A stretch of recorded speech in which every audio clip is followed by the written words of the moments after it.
আল্লাহ রাব্বুল আলামিন পবিত্র কুরআনুল কারীমের ৭ নং সূরা সূরাতুল আ'রাফ এর ১১ নম্বর আয়াতে বলেন, বিসমিল্লাহির রহমানির রহিম। আল্লাহ রাব্বুল আলামিন বলছেন, ওয়ালাকাদ খালাকনাকুম সুম্মা সাওয়ারনাকুম সুম্মা কুলনা লিল মালাইকাতি ইসজুদু লিআদম ফাসাজাদু ইল্লা ইবলিস লাম ইয়াকুম মিনাস সাজিদিন। আল্লাহ রাব্বুল আলামিন বলছেন, ওয়ালাকাদ খালাকনাকুম, নিঃসন্দেহে আল্লাহ রাব্বুল আলামিন সেই সত্তা যিনি তোমাদেরকে সৃষ্টি করেছেন। সুম্মা সাওয়ারনাকুম, এরপর তোমাদেরকে আকৃতি দান করেছেন, সুন্দর অবয়ব কাঠামো দান করেছেন, দৈহিক কাঠামো। সুম্মা কুলনা লিল মালাইকাতি ইসজুদু লিআদম, এরপরে আল্লাহ রাব্বুল আলামিন সমস্ত ফেরেশতাদেরকে বলেছেন যে তোমরা আদমকে সিজদা করো। আর সূরা বাকারার মধ্যে আছে, আল্লাহ পাক সৃষ্টি করার পরে আদম আলাইহিস সালামকে নাম শিক্ষা দিয়েছেন, অর্থাৎ জ্ঞান শিক্ষা দিয়েছেন, এবং এমন জ্ঞান শিক্ষা দিয়েছেন যেই জ্ঞান ফেরেশতারাও জানতেন না। আল্লাহ পাক ফেরেশতাদেরকে বলেছিলেন যে তোমরা এই নামগুলো বলে দাও দেখি, যদি তোমরা সত্যবাদী হয়ে থাকো। ফেরেশতারা এই নামগুলো বলতে পারেননি। তারা বলেছিলেন, লা ইলমা লানা ইল্লা মা আল্লামতানা, আপনি আমাদেরকে যা শিখিয়েছেন এর বাইরে আমাদের কোনো জ্ঞান নেই। এরপর আল্লাহ পাক আদম আলাইহিস সালামকে বলেছেন, আদম তুমি নামগুলো বলে দাও দেখি। এরপর আদম আলাইহিস সালাম সুন্দর করে সব নামগুলো বলে দিয়েছেন, কারণ আল্লাহ পাক তাকে সেই জ্ঞান শিক্ষা দিয়েছিলেন। এরপরে আল্লাহ রাব্বুল আলামিন ফেরেশতাদেরকে বলেছেন, তোমরা আদমকে এখন সিজদা করো, কারণ জ্ঞানের মানদণ্ডে আদম তোমাদের চেয়ে শ্রেষ্ঠ। সুবহানাল্লাহ। আর আমরা সেই আদম সন্তান, যদিও বা পৃথিবীতে আসার পরে আমরা আমাদের পরিচয়টা ভুলে গেছি। সেই আদম সন্তান, যে আদমকে আল্লাহ রাব্বুল আলামিন ফেরেশতাদেরকে দিয়ে সম্মানিত করলেন, সিজদা করালেন, সেই আদম সন্তান এখন আল্লাহর জমিনে শিরক করে, নবী সাল্লাল্লাহু আলাইহি ওয়াসাল্লামের সুন্নতের অনুসরণ করতে চায় না, নবীদের আদর্শ মানতে চায় না, কোরআন এবং সুন্নাহ মেনে জীবন করতে চায় না। সেই আদম সন্তান এখন জেনা করে, ব্যভিচার করে, মাদকদ্রব্য পান করে, সমকামী। সেই আদম সন্তান এখন ঘুষ খাচ্ছে, সুদ খাচ্ছে, দুর্নীতি করছে, অন্যের সম্পদ আত্মসাৎ করছে, অন্যায়ভাবে মানুষকে হত্যা করছে। এমন কোনো গুনাহ নাই যে সেই আদম সন্তান করছে না। কোন আদম সন্তান? যার পিতাকে আল্লাহ রাব্বুল আলামিন কি করলেন? ফেরেশতাদেরকে দিয়ে সেজদা করালেন। তাহলে চিন্তা করেন যে আমরা আমাদের পরিচয়টা কি পরিমাণ হারিয়ে ফেলেছি। আমরা তো চেতনার কথা বলি না, শেকড়ের কথা বলি না, আমরা সংস্কৃতির কথা বলি না। এই কথাগুলো আমরা বলি। আমাদের সত্যিকারের চেতনা হচ্ছে ইসলামিক চেতনা। সত্যিকারের শেকড় হচ্ছে এই শেকড় যে আমরা আদম আলাইহিস সালামের সন্তান, যে আদমকে আল্লাহ রাব্বুল আলামিন ফেরেশতাদেরকে দিয়ে সেজদা করিয়েছেন জ্ঞানের কারণে। আজকে সেই আদম সন্তান দেখবেন জ্ঞান অর্জন করতে চায় না, দিনের জ্ঞান অর্জন করতে চায় না, দুনিয়ার জ্ঞান অর্জন করতে চায়, দিনের জ্ঞান অর্জন করতে চায় না। যে জ্ঞান তাকে পরকালে নাজাতের ওসিলা করবে, সেই কোরআনটুকু তিলাওয়াতও করতে চায় না, তিলাওয়াত করা শিখতেও চায় না, আগ্রহই নাই। তাহলে আমরা কি পরিমাণে আমাদের শেকড়টা ভুলে গেছি, চেতনা হারিয়ে ফেলেছি, আমাদের মূল সংস্কৃতি থেকে দূরে সরে আসছি। একটু চিন্তা করে সামনে যাই। আল্লাহ রাব্বুল আলামিন বলছেন, এরপর সুন্দর আকৃতি দিয়ে আদমকে আমি ফেরেশতাদেরকে দিয়ে সেজদা করালাম। ফাসাজাদু, সবাই সেজদা করলো, প্রত্যেকটা ফেরেশতাই কি করলো? সেজদা করলো। ইল্লা ইবলিস, কে সেজদা করলো না? ইবলিস। ইবলিস সেজদা করলো না। ইবলিস কে ছিল? সে কিন্তু কোনো ফেরেশতা ছিল না। সে ছিল একজন জিন। কানা মিনাল জিন্নি, সূরা কাহফে আল্লাহ পাক বলেছেন কানা মিনাল জিন্নি, সে জিনদের একজন ছিল। ঠিক আছে? সে আল্লাহ রাব্বুল আলামিনের এত বেশি ইবাদত করেছিল যে আল্লাহ রাব্বুল আলামিন তাকে এক পর্যায়ে ফেরেশতাদের উপরে একটা দায়িত্বশীল বানিয়ে দিয়েছিল। ঠিক আছে? তো কিন্তু তার মনের ভিতরে একটা কিবর বা অহংকার ছিল, যে অহংকারের কারণে সে কিন্তু আল্লাহ পাকের এই নির্দেশটা পালন করলো না, লঙ্ঘন করলো। আমরা সামনে যাই। লাম ইয়াকুম মিনাস সাজিদিন, আল্লাহ পাক বলছেন সে সিজদাকারীদের অন্তর্ভুক্ত ছিল না। কে? ইবলিস। আচ্ছা, ক্বালা, আল্লাহ পাক এবার বলছেন, মা মানাআকা আল্লা তাসজুদা ইয আমারতুক। আল্লাহ পাক বলছেন, হে ইবলিস, কিসে তোমাকে নিষেধ করলো, কে তোমাকে বারণ করলো আদমকে সিজদা করতে, যাকে আমি সিজদা করার আদেশ করেছি? কি জন্য করলে না? সোজা কথায়, তুমি কি জন্য সেজদা করলে না আদমকে? মানে আঁকা, তোমাকে কে বারণ করলো? এবার ইবলিস তার দলিল পেশ করছে। সে বলছে যে ক্বালা আনা খায়রুম মিন, সে বলল আমি আদমের চাইতে উত্তম। আসসালাতু খায়রুম মিনান নাওম, এটা জানেন না? ঘুমের চেয়ে নামাজ উত্তম। ঠিক এভাবেই সে ইবলিস বলছে কি, আনা খায়রুম মিন, আমি তার চেয়ে উত্তম। কি কারণে উত্তম? খালাকতানি মিন নার ওয়া খালাকতাহু মিন তিন। হে আল্লাহ, আপনি আমাকে সৃষ্টি করেছেন আগুন দিয়ে, জিনদেরকে কি দিয়ে সৃষ্টি করা হয়েছে? আগুন দিয়ে। ফেরেশতাদেরকে কি দিয়ে? নূর দিয়ে। তাহলে এখানে প্রমাণ হলো যে ইবলিস কিন্তু ফেরেশতা নয়। আমাকে সৃষ্টি করেছেন আগুন দিয়ে, ওয়া খালাকতাহু মিন তিন, এবং আদমকে সৃষ্টি করেছেন তিন মানে কাদামাটি দিয়ে। তার মানে আগুন কাদামাটির চেয়ে সুপিরিয়র, বেশি মর্যাদা সম্পন্ন, ওর মানে কেয়া আছে আর কি। এই কারণে সে সিজদা করল না। এবার আল্লাহ রাব্বুল আলামিন বলছেন ক্বালা ফাহবিত মিনহা, ইবলিস এখান থেকে নেমে যাও। এটা কোন জায়গা? একদম মহাকাশের উপরে না, নাকি পৃথিবীতে? এটা 7 আসমানের উপরের ঘটনা। ইতিহাস শুরু হয়েছে মহাবিশ্বে। মানুষের অস্তিত্বও ছিল না, এমন একটা সময় চলে গেছে। মহাবিশ্বে কোটি কোটি বছর চলে গেছে যখন মানুষ বলতে কিচ্ছু ছিল না। ছিল না। অনেক পরে মানুষকে সৃষ্টি করা হয়েছে। তো এখন দুনিয়াতে মানুষের চলাচল দেখলে মনে হয় মহাবিশ্বে সে একাই আছে, আর কেউ নাই, তাই না? আচ্ছা, এটা দলিল কোরআনে আছে। সূরা দাহার 1 নম্বর আয়াত পড়ে দেখবেন, হাল আতা আলাল ইনসান হাইনুম মিনাদ দাহরি লাম ইয়াকুন শাইআম মাযকুরা। আল্লাহ পাক বলছেন মানুষের উপরে এমন সময় চলে গেছে যে মানুষ কোনো আলোচ্য বিষয় ছিল না, উল্লেখযোগ্য কোনো বিষয় ছিল না। তো সভ্যতার শুরুর ঘটনা হচ্ছে এটা, মানে মানব সভ্যতার একদম শুরুর শেকড়ের ঘটনা হচ্ছে এটা। একদম শুরুর চেতনা, শুরুর সংস্কৃতি শুরু হচ্ছে এখান থেকে। এবার ইবলিস বলছে আমি সেজদা করব না, বিকজ আমি তার চেয়ে সুপিরিয়র। আপনি তাকে সৃষ্টি করেছেন মাটি দিয়ে, আমাকে সৃষ্টি করেছেন আগুন দিয়ে, আমি তাকে সেজদা করব না। সে আল্লাহ পাকের আদেশ লঙ্ঘনই করলো না, বরং আল্লাহকে উল্টা একটা যুক্তি দেখালো যে আপনি ভুল, আমি ঠিক। নাউজুবিল্লাহ, আপনি আমাকে আদমকে সেজদা করতে বলছেন, এটাই ভুল, বরং উচিত হচ্ছে ও আমাকে সেজদা করবে। নাউজুবিল্লাহ। তো সে কিন্তু আবা ওয়াস্তাকবার, সে উদ্ধত হলো এবং অহংকারও প্রদর্শন করলো। আল্লাহ পাক বলছেন ক্বালা ফাহবিত মিনহা, এখন এখান থেকে নেমে যাও। এই জান্নাতি বলেন আর ওই ঊর্ধ্ব জগতই বলেন, সেখান থেকে তোমরা নেমে যাও, তুমি নেমে যাও। ফামা ইয়াকুনু লাকা আন তাতাকাব্বারা ফিহা, এখানে দাঁড়িয়ে তুমি অহংকার করবে এই অধিকার তোমাকে দেওয়া হয় নাই। সোজা কথায় আল্লাহ পাক বলছেন এখানে দাঁড়িয়ে তুমি অহংকার করবে এই অধিকার তোমাকে দেওয়া হয়নি। আল্লাহ পাক অহংকারীকে পছন্দ করেন না। অহংকারীদেরকে আল্লাহ পাক কিয়ামতের মাঠে পিঁপড়ার মতো উঠাবেন। তাদের আকৃতি মানুষের সমানও হবে না, ছোট ছোট কালো পিঁপড়ার মতো হবে, এবং অন্ধকার ওদেরকে ঢেকে নিবে। তো আমাদের মনে যাদের অহংকার আছে, আল্লাহর ওয়াস্তে অহংকার ছেড়ে দেই। অহংকার ইলমেরও থাকতে পারে। একজনের অনেক বড় ইলমি ডিগ্রি সার্টিফিকেট আছে, অমুক ফারেক তমুক ফারেক, অমুক মুহাদ্দিস অমুক মুফাসসির, ডাবল ডিগ্রি, এটার অহংকার থাকতে পারে, ঠিক আছে। আবার অনেকের টাকা পয়সার অহংকার থাকে, অনেকের ক্ষমতার অহংকার থাকে, আবার এখনকার মেয়েদের সৌন্দর্যের অহংকার থাকে, থাকে না? এক এক মানুষের এক একটা অহংকার। অহংকারের ডেফিনেশনটা কি? একজন সাহাবী নবী সাল্লাল্লাহু আলাইহি ওয়াসাল্লামকে বলছেন, ইয়া রাসূলুল্লাহ, আমি পছন্দ করি আমার গায়ের পোশাকটা সুন্দর হোক, আমার জুতা সুন্দর হোক, ঠিক আছে, আমার সুগন্ধি ভালো হোক, দামি হোক। এটা কি অহংকারের পরিচয়? নবী সাল্লাল্লাহু আলাইহি ওয়াসাল্লাম বলছেন না, এটা অহংকারের পরিচয় নয়। বরং অহংকারের পরিচয় হচ্ছে অন্য মানুষকে তুচ্ছ তাচ্ছিল্য করা এক, আর দুই হচ্ছে সত্যকে প্রত্যাখ্যান করা। মনে থাকবে অহংকারের সংজ্ঞা কি? এক, অন্য মানুষকে তুচ্ছ তাচ্ছিল্য করা, আর দুই, সত্যকে প্রত্যাখ্যান করা। এখন সত্য কি?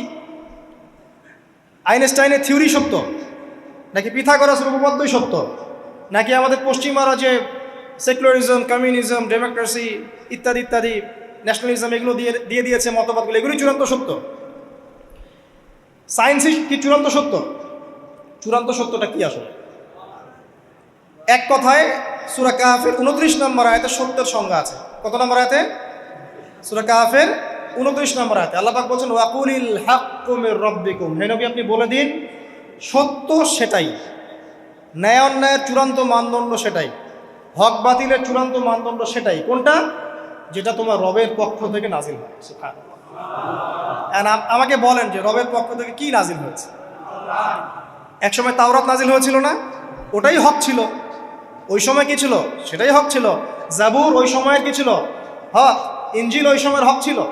এখন কি আছে আমাদের কাছে? কোরআন এবং এর ব্যাখ্যা হচ্ছে হাদিস। কিয়ামত পর্যন্ত কি অন্য কোনো শরীয়ত আসবে?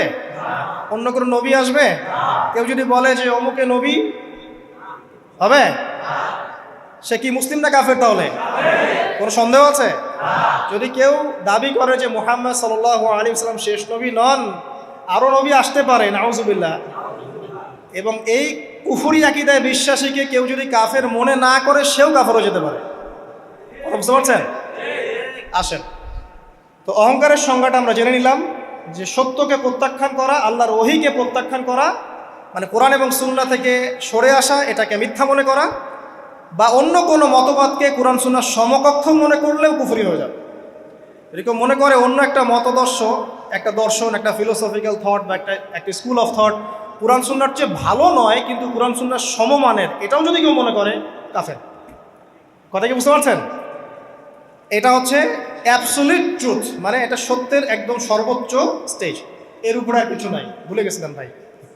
আচ্ছা, এবার আসেন, আমরা অহংকারের সংজ্ঞা জানলাম, সত্যের সংজ্ঞাও জানলাম। এখানে ইবলিস কি করছে? সে অহংকার প্রদর্শন করছে। সে আল্লাহকে বলছে আপনি ভুল, আমি ঠিক। আদমকে সে তুচ্ছ তাচ্ছিল্য করলো এবং সত্যকে প্রত্যাখ্যান করলো, দুটোই কিন্তু ইবলিস করলো এখানে। আসেন, আল্লাহ পাক বলছেন ফাখরুজ, এখান থেকে বের হয়ে যাও হতভাগ। ফাখরুজ মানে উখরুজ মানে বের হও, অতএব ফাখরুজ, এখান থেকে বের হয়ে যাও। ইন্নাকা মিনাস সাগিরিন, তোমার অহংকার করার কোনো সুযোগ নেই এখানে, তুমি তো ছোট পুত্র। ইন্নাকা মিনাস সাগিরিন, সাগির মানে কি? তুমি এখান থেকে, তুমি বের হয়ে যাও এখান থেকে, তুমি একজন ক্ষুদ্র সত্তা, তোমার এখানে অহংকার করার কিচ্ছু নাই। কলা, এবার ইবলিস বলছে, এই জায়গাগুলো খুব ভালো করে শোনেন, আমাদের লেকচারের আসল জায়গায় কিন্তু যাবে ওই দিকে। যদি আড়াইটা পর্যন্ত লেকচারটি কোনো সমস্যা আছে? আচ্ছা, তাহলে বসে থাকেন, খাওয়া দাওয়া করে আসছেন তো? আচ্ছা, কলা, এবার ইবলিস বলছে আনজিরনি, শোনেন, ইবলিস বলছে আনজিরনি, হে আল্লাহ আমাকে অবকাশ দিন। কি বলছে? আমাকে অবকাশ দিন। ইলা ইয়াউমি ইউবআসুন, যেই দিন আপনি কিয়ামত ঘটাবেন, যেই দিন সবাইকে পুনরুত্থিত করবেন, ওই দিন পর্যন্ত আমাকে অবকাশ দিন। সূরা বাকারায় আছে, অন্য সূরা আছে, রব্বি আনজিরনি ইলা ইয়াউমি ইউবআসুন। ইবলিস বলছে হে আমার রব। কি বলছে ইবলিস? হে আমার রব। ইবলিস কি তাহলে আস্তিক না নাস্তিক? কথা বলেন, ইবলিস কি আস্তিক না নাস্তিক? আস্তিক। ইবলিস বলছে যে ইয়া রব্বি, রব্বি হে আমার রব, হে আমার প্রতিপালক। আল্লাহকে ইবলিস বলছে হে আমার প্রতিপালক, আনজিরনি আমাকে অবকাশ দিন, ইলা ইয়াউমি ইউবআসুন, কিয়ামত দিবস পর্যন্ত, বা যেদিন আপনি পুরো মানব জাতিকে উঠাবেন কবর থেকে, আবার ওই দিন পর্যন্ত আমাকে অবকাশ দিন। তার মানে কিয়ামত যে হবে এটা নতুন করে লেখা হয় নাই, সভ্যতায় হিস্ট্রির শুরু থেকেই কিয়ামত ছিল। কথা বুঝতে পারছেন? ফেরেশতারাও জানতেন যে একদিন মহাবিশ্ব ধ্বংস হয়ে যাবে। যখন পৃথিবীতে মানুষকে পাঠানো হয়নি তার আগেই ফেরেশতারা জানতেন, আল্লাহ পাকের ইলমে ছিল এবং তিনি এটা ফয়সালা করে দিয়েছিলেন যে একদিন এই পুরো মহাবিশ্বই ধ্বংস হয়ে যাবে। ইবলিস আগে থেকে জানতো যে কিয়ামত হবে, এই জন্য সে বলছে আমাকে কিয়ামত পর্যন্ত অবকাশ দিন। আল্লাহ পাক এবার কি বলছেন দেখেন, ইবলিস আল্লাহর কাছে চাইলো, আল্লাহ পাক তাও তাকে ফেরত দিলেন না। আর আমরা আল্লাহর কাছে চাইতে এখন হতাশা হয়ে যায় না, দোয়া করতে থাকি আর বলি যে আমার দোয়া তো কবুল হচ্ছে না। আর যে ইবলিস একটা জিনিস চাইলো, আল্লাহ পাক বললেন ক্বালা ইন্নাকা মিনাল মুনজারিন, যাও তুমি অবকাশপ্রাপ্তদের একজন, তোমাকে অবকাশ দেয়া হলো। এক কথায় তোমার দোয়া কবুল করা হয়েছে, তোমার অবকাশ তোমাকে দেয়া হলো, কারণ আল্লাহ পাক এটা পরীক্ষা করবেন ইবলিসকে দিয়ে, মানব জাতিকে। ক্বালা, এবার ইবলিসের চ্যালেঞ্জ শোনেন, এটাই আমাদের আজকের লেকচারের মূল পয়েন্ট। এই জায়গা থেকে ইবলিস চ্যালেঞ্জ করছে। কি চ্যালেঞ্জ করছে? ফাবিমা আগওয়াইতানি, হে আল্লাহ আপনি যে কারণে আমাকে বিচ্যুত করলেন, মানে আমি আমার যে কৃতকর্মের কারণে আপনার রহমত থেকে বঞ্চিত হয়ে গেলাম, ঠিক আছে, লাআকুদান্না লাহুম সিরাতাকাল মুস্তাকিম, আমি সেই আদমের এবং আদমের সন্তানের সরল পথে ওত পেতে বসে থাকব। কথাটা ভালো করে বোঝেন, ইবলিস চ্যালেঞ্জ করলো কাকে? আল্লাহকে। যে কারণে আল্লাহ আপনি আমাকে বহিষ্কার করলেন, এখন আমি কি করব? আমি এই আদম সন্তানের সরল পথে, আপনাকে পাওয়ার এই পথের আনাচে কানাচে আমি ওত পেতে বসে থাকব। কি জন্য বসে থাকব? যাতে করে আমি আদম সন্তানকে বিচ্যুত করতে পারি। শুধু তাই নয়, সে আরো বলছে সুম্মা লাআতিয়ান্নাহুম, আমি শুধু বসেই থাকবো না, আমি আদম সন্তানের কাছে আসব। মিন বাইনি আইদিহিম, তার সামন থেকে আসব। ওয়া মিন খালফিহিম, আদম সন্তানের পিছন থেকে আসব। ওয়া আন আইমানিহিম, তার ডান দিক থেকে আসব। ওয়া আন শামাইলিহিম, তার বাম দিক থেকে আসব। ওয়ালা তাজিদু আকসারাহুম শাকিরিন, আল্লাহ পাক আপনি তাদের বেশিরভাগকেই শুকরগুজার পাবেন না। কথা কি ক্লিয়ার না? কোনো সমস্যা? ইবলিস কি চ্যালেঞ্জ করলো? আমি শুধু বসেই থাকবো না, ডান দিক থেকে আসব, বাম দিক থেকে আসব, সামন থেকে আসব, পিছন থেকে আসব। আমি আদম সন্তানকে পথভ্রষ্ট করেই ছাড়ব, আপনি আদম সন্তানের বেশিরভাগকে পথভ্রষ্ট পাবেন। ইবলিসের কথার কি বাস্তব প্রতিফলন দেখা যায় এখন সমাজে? বেশিরভাগ মানুষ নামাজ পড়ে না পড়ে না? বেশিরভাগ মানুষ সুদ খায় না খায় না? বেশিরভাগ যুব সমাজ জেনা করতেছে না করতেছে না? বেশিরভাগ লোক মাদক খাচ্ছে না খাচ্ছে না? পৃথিবীর কোনো জায়গায় আল্লাহর বিধান আছে কি নাই? দুই একটা জায়গায় আছে আই ওয়াশ, শোডাউন। বেশিরভাগ নারী পর্দায় চলে না চলে না? বেশিরভাগ মানুষ রোজা রাখে না রাখে না? বেশিরভাগ মানুষ যাকাত দেয় কি দেয় না? তাহলে ইবলিস যে বললো আপনি বেশিরভাগকেই শুকরগুজার পাবেন না, বেশিরভাগ মানুষ পরকালের স্বার্থে কাজ করে না দুনিয়ার স্বার্থে কাজ করে? কতজন মানুষ আল্লাহ পাকের দ্বীনটাকে প্রচার প্রসার প্রতিষ্ঠার কথা বলে বা কোরআন সুন্নাহর কথাগুলো মেনে চলে? কতজন মানুষ? বেশিরভাগ লোক মেনে চলে। তাহলে ইবলিস কি সফল না ব্যর্থ? ইবলিসের চ্যালেঞ্জ কি সফল না ব্যর্থ? ইবলিসের কথা সে কিন্তু অক্ষর অক্ষরে পালন করেছে। আর এই ইবলিসকে আল্লাহ পাক কেন পৃথিবীতে নিয়েছেন? আমাদেরকে পরীক্ষা করার জন্য, যেন আমরা এই সরল পথ থেকে বিচ্যুত না হই। সামনে যান, আরো কঠিন কথা আছে। ক্বাল আখরুজ মিনহা, আল্লাহ পাক বলছেন এখান থেকে বের হয়ে যাও। মাযউমান মাদহুরা, একদম অপদস্থ লাঞ্ছিত হয়ে এখান থেকে বের হয়ে যাও। লামান তাবিআকা মিনহুম, তুমি তো চ্যালেঞ্জ করলা আমাকে, ঠিক আছে, কিন্তু যে ব্যক্তি যেই তোমার অনুসরণ করবে, আল্লাহ পাকের কথা শোনেন, যেই তোমার অনুসরণ করবে, লাআমলাআন্না জাহান্নামা মিনকুম আজমাইন, যে পুরুষ বা নারী যেই হোক না কেন, যে আদম সন্তান ইবলিস তোমার অনুসরণ করবে, তোমার পথ ধরবে, আমি তোমাকে সহ এদের সবাইকে দিয়ে জাহান্নাম পূর্ণ করব। আল্লাহর কিচ্ছু যায় আসে না। আল্লাহ পাক যদি এই পুরো পৃথিবীটাকেও জাহান্নামে নিক্ষেপ করেন অবাধ্যতার কারণে, আল্লাহ পাকের কিছু যায় আসে?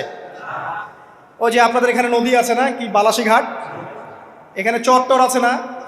চরের মধ্যে একটা বালুর কণার কি দাম আছে বলেন তো? একটা বালুর কণার কোন দাম আছে? এই পুরো মহাবিশ্বে পৃথিবীর অবস্থান এর চেয়েও কম।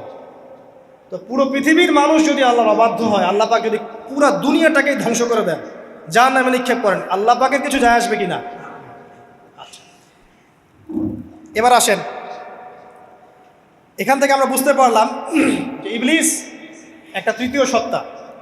আল্লাহ পাক আদম আলাইহিস সালামকে সৃষ্টি করলেন, নাম শিক্ষা দিলেন, সেজদা করালেন, ইবলিসকে সেজদা করতে বললেন, সে করলো না। সে চ্যালেঞ্জ করলো উল্টা, যে আমি ওর চেয়ে উত্তম, আপনি ভুল আমি সঠিক। সে অহংকার করলো এবং একই সাথে সে আদমকে পথভ্রষ্ট করার চ্যালেঞ্জও করে বসলো।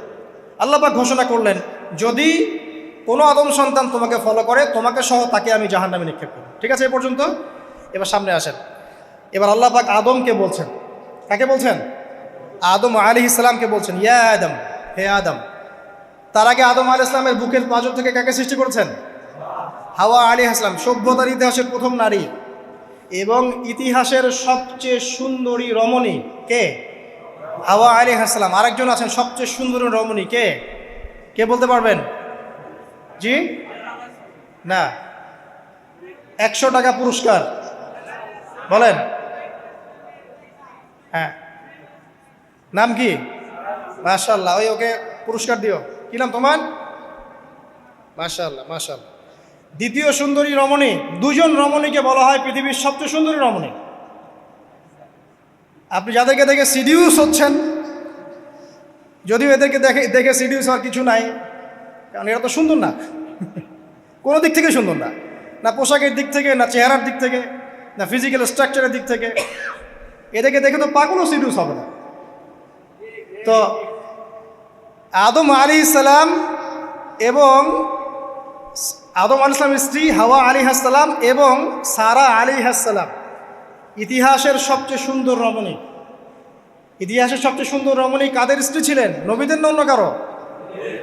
এজন্যই বলি, আপনি যদি পবিত্র থাকেন, আল্লাহওয়ালা মানুষ হন, ইনশাআল্লাহ তাআলা আল্লাহ পাক আপনার ঘরে একজন নেককার পুণ্যবতী সুশ্রী স্ত্রী দান করবেন ইনশাআল্লাহ। আপনি যদি এইসব অশ্লীলতার গোলক ধাঁধায় পড়ে নিজের ঈমান হারিয়ে ফেলেন, চরিত্র হারিয়ে ফেলেন, সম্ভাবনা খুবই কম যে আপনি একজন দিনদার মেয়ে পাবেন। বরং আপনি এমন কাউকেই পেতে পারেন যে আপনার মতোই, ঠিক আছে? দেখবেন যে আপনি 10 ঘাটের পানি খেয়ে আসছেন, ও দেখবেন 12 ঘাটের পানি খেয়ে আসছে। আল্লাহ পাক আমাদের যুব সমাজকে হেফাজত করুন, আমিন। আল্লাহ পাক এবার আদম আলাইহিস সালামকে বলছেন, ইয়া আদম, হে আদম, উসকুন আনতা ওয়া যাওজুকাল জান্নাহ। আদম শোনো, তুমি এবং তোমার স্ত্রী দুইজন এখন জান্নাতে থাকো। কোথায় থাকো? জান্নাতে থাকো। ওয়া কুলা মিন হাইসু শি'তুমা, যেখানে ইচ্ছা সেখান থেকে খাবার খাও। জান্নাতের নাজ নেয়ামতের কথা তো আপনারা শুনেছেন অনেক, আমি ওইগুলো বলতে যাচ্ছি না, সময় চলে যাবে। যা ইচ্ছা তাই পাবেন সেখানে, যা ইচ্ছা তাই। এমন একটা জায়গা যেটা কখনো কোনো চোখ দেখে নাই, কোনো কান শোনেও নাই। চোখ না দেখলেও, কান না শুনলেও মানুষ মনে মনে অনেক কিছু কল্পনা করে না, এটা কল্পনাও করার সুযোগ নাই। এত উন্নত মানের একটা জায়গা। তোমরা দুজন এখানে থাকো, জান্নাতের যে কোনো জায়গায় যাও, খাওয়া দাওয়া করো, কোনো সমস্যা নেই। কিন্তু ওয়ালা তাকরাবা হাদিহিশ শাজারা, মানে কি, এই যে গাছটা আছে, এই গাছের কাছে যেও না। একটা শর্ত খালি দিলাম, গাছের কাছে যেও না। গাছের নাম কি এগুলো আমাদের আলোচনার বিষয় না। বিষয়টা হচ্ছে আল্লাহ পাকের আদেশটা কি। গাছটা আম গাছ হতে পারে, জাম গাছ হতে পারে, কদু গাছ হতে পারে, যে কোনো গাছ হতে পারে। এটা নিয়ে আমাদের কোনো মাথা ব্যথা নাই। মাথা ব্যথা হচ্ছে আল্লাহ পাকের আদেশ, এই গাছের কাছে যেও না, বাস যেও না। আচ্ছা, ফাতাকুনা মিনাজ জালিমিন, যদি চলে যাও তোমরা দুজন এখানে, তাহলে তোমরা দুজন কিন্তু জালেম হয়ে যাবে। আল্লাহ পাকের হুকুম অবাধ্য করলে মানুষ কি হয়ে যায়? জালেম হয়। এই জন্য আমরা দোয়ায় বলি, আল্লাহুম্মা ইন্নী যালামতু নাফসি, বলি না? হে আল্লাহ, আমি আমার নফসের উপর জুলুম করেছি। রব্বানা যালামনা আনফুসানা, বলি না? আল্লাহ, আমরা আমাদের উপর জুলুম করেছি। তো আমরা যখন পাপ করি, মানে আমরা জুলুম করে ফেলেছি। তো তোমরা দুজন এই গাছের কাছে যেও না, যদি যাও তাহলে জুলুম করে ফেলবে এবং জালেম হয়ে যাবে। এবার ইবলিস তো আর বসে নাই, সে তো চ্যালেঞ্জ করেছে, করে নাই? আচ্ছা, এবার ইবলিস কি করছে? ফাওয়াসওয়াসা লাহুমা শাইতান, এবং ইবলিস এবার এদের দুজনকে ওয়াসওয়াসা প্রদান করতে শুরু করলো। ইবলিস কি করলো? ওয়াসওয়াসা প্রদান করতে শুরু করলো। ওয়াসওয়াসাটা এমন ছিল যে, হাল আদুল্লুকা আলা শাজারাতিল খুলদি ওয়া মুলকিন লা ইয়াবলা। ইবলিস এসে আদম এবং হাওয়া আলাইহিস সালাম তাদেরকে উস্কে দিতে লাগলো যে, আমি কি তোমাদেরকে এমন কোনো গাছের কথা বলবো যেই গাছের ফল খেলে তোমরা চিরস্থায়ী হয়ে যাবে, কখনো মরবে না, এবং এমন রাজত্ব পাবে যে রাজত্বর কোনো ক্ষয় নাই। ইবলিসের টোপটা কি দেখলেন? চিরস্থায়িত্বের টোপ এবং কিসের টোপ? রাজত্বের টোপ। এটা সূরা তহার মধ্যে আছে। অন্য সূরায় আছে যে, আমি কি বলে দিব এমন গাছের কথা যেই গাছের ফল খেলে তোমরা ফেরেশতা হয়ে যাবে, কখনো মরবে না। তাহলে চিরস্থায়িত্বের টোপ এবং এই যে কিসের? রাজত্বের এই যে টোপ, এই দুইটা হচ্ছে মানুষকে আল্লাহর পথ থেকে ডিসিভ করার একটা মানদণ্ড। কথা বুঝতে পারছেন? এই পৃথিবীতে যত মানুষ পথভ্রষ্ট হয়ে গেছে জন্য হয়েছে অনেকেই, আর অনেকে চিরস্থায়িত্বের জন্য হয়েছে। ফেরাউন নমরুদ চিরস্থায়িত্বের লোভে পড়ে পথভ্রষ্ট হয়নি? আর ওই সময় থেকে শুরু করে এখনকার বিশ্বে যারা ক্ষমতাধর, এরা কি ক্ষমতার দাপটে পথভ্রষ্ট হচ্ছে না? এই দুটো হচ্ছে মানুষকে পথভ্রষ্ট করার মাধ্যম। ইবলিস খুব ভালো করেই জানতো। একটা কথা বলি নাই, যখন আদম আলাইহিস সালামকে তৈরি করে রাখা হয়েছে, সৃষ্টি করে রাখা হয়েছে, ইবলিস এর চারপাশে রাউন্ড দিচ্ছিল, তাওয়াফ করছিল, তাওয়াফ। এবং মানব শরীরের এবং মানব মস্তিষ্কের, মননের দুর্বল পয়েন্টগুলো সে ফাইন্ড আউট করছিল। কারণ সে কিন্তু অনেক জ্ঞানী ছিল, সে কিন্তু প্রচণ্ড জ্ঞানী ছিল, এবং এখনও কিন্তু সে প্রচণ্ড জ্ঞানী, এবং তার অভিজ্ঞতার ঝুলি এখন অনেক বেশি, তাই না? ওর বয়স হয়ে গেছে না এখন, প্রচুর বয়স। তো তাওয়াফ করে করে সে মানুষের দুর্বল জায়গাগুলো ফাইন্ড আউট করেছে। একটা হচ্ছে পেট, একটা প্রবৃত্তি, একটা হচ্ছে নারীর প্রতি আসক্তি, ঠিক আছে, একটা ক্ষমতার লোভ, একটা চিরস্থায়িত্বের লোভ। এগুলো হচ্ছে মানুষের দুর্বল জায়গা। ইবলিস এগুলো ফাইন্ড আউট করে ওইভাবে চাল দিয়েছে। কথা বুঝতে পারছেন? একটু খেয়াল করে দেখেন, এখনকার বিশ্বে যত অন্যায় হচ্ছে, ম্যাক্সিমাম পাপ হচ্ছে পেটের কারণে। পেট। সুদ খায় কেন? পেটের কারণে। ঘুষ খায় কেন? পেটের কারণে। ইভেন যে এখন জেনা করছে, ওদেরকে তো এখন যৌনকর্মী বলতে হয়, তাই না? সম্মান দিয়ে কথা বলতে হয়। তো যৌনকর্মী যারা, তারাও দেখবেন পেটের কারণেই করছে। পেটের কারণে। তারপর দেখবেন মানুষের সম্পদ আত্মসাৎ, ওই যে ছেলে মেয়ে বাল বাচ্চার জন্য। পেট মানে মূল জিনিসটা কি? পেট। এবং চিরস্থায়িত্ব, ক্ষমতার দাপট আর প্রবৃত্তির দাসত্ব, এগুলো হচ্ছে মানুষের সবচেয়ে দুর্বল পয়েন্ট। দেখবেন ম্যাক্সিমাম পাপ হচ্ছে মেয়েদের কারণে। মেয়েদের কারণে না, মেয়ের পিছনে। মেয়ের পিছনে আপনি চলে গেছেন, এখানে আত্মহত্যা করছে কেউ, কেউ এখানে আপনার জেনা করছে, কেউ ধর্ষণ করছে, কেউ পরকে লিপ্ত হচ্ছে, মানে মেয়েরই কোনো পাপ।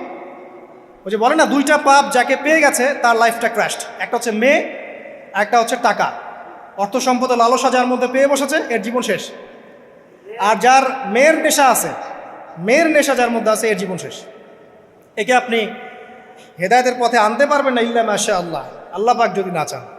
আসেন, ইবলিস তাওয়াফ করছিল এবং সে কিন্তু টোপ দিল, চিরস্থায়িত্বের টোপ দিল। এবং কিসের টোপ দিল?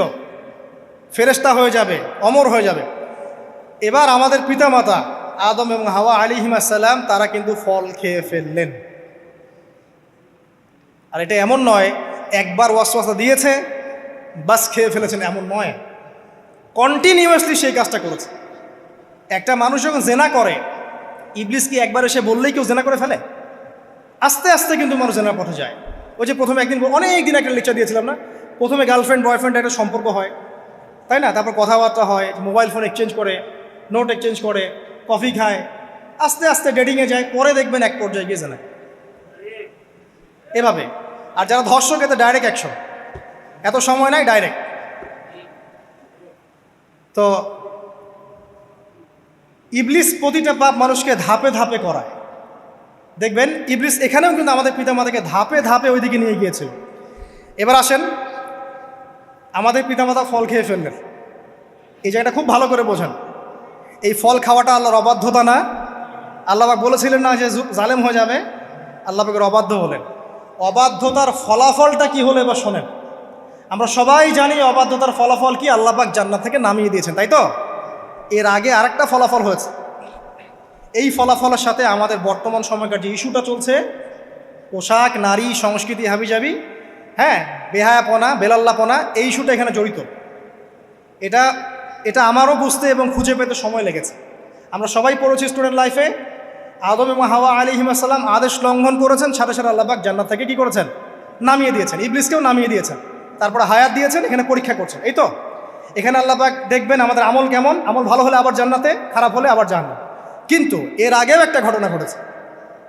যে মুহূর্তে আমাদের পিতামাতা ফল খেয়েছেন গাছের কাছে গিয়েছেন, আল্লাহ পাকের আদেশটা লঙ্ঘন করেছেন, সাথে সাথে তাদের গায়ের পোশাকটা খুলে পড়ে গেছে। আমি বুঝাতে পারি নাই, পুরো মহাবিশ্বের প্রথম লজ্জা, প্রথম অপমান, প্রথম শাস্তি, ঠিক আছে, আল্লাহর অবাধ্যতার প্রথম পরিণাম লজ্জাহীনভাবে গা থেকে কাপড় খসে পড়ে যাওয়া, ন্যাংটা হয়ে যাওয়া, ন্যাংটা। বাংলা ভাষায় বুঝতে পারছেন? প্রথম শাস্তি, প্রথম অবাধ্যতা এবং প্রথম অবাধ্যতার পরিণতি পুরো মহাবিশ্বে সভ্যতার শুরু থেকে শেষ পর্যন্ত প্রথম অ্যাক্সিডেন্ট, বা এই যে আমরা বলছি পরিণতি, পাপের পরিণতি, অবাধ্যতার পরিণতি, সেটা হলো গা থেকে কাপড় খুলে যাওয়া।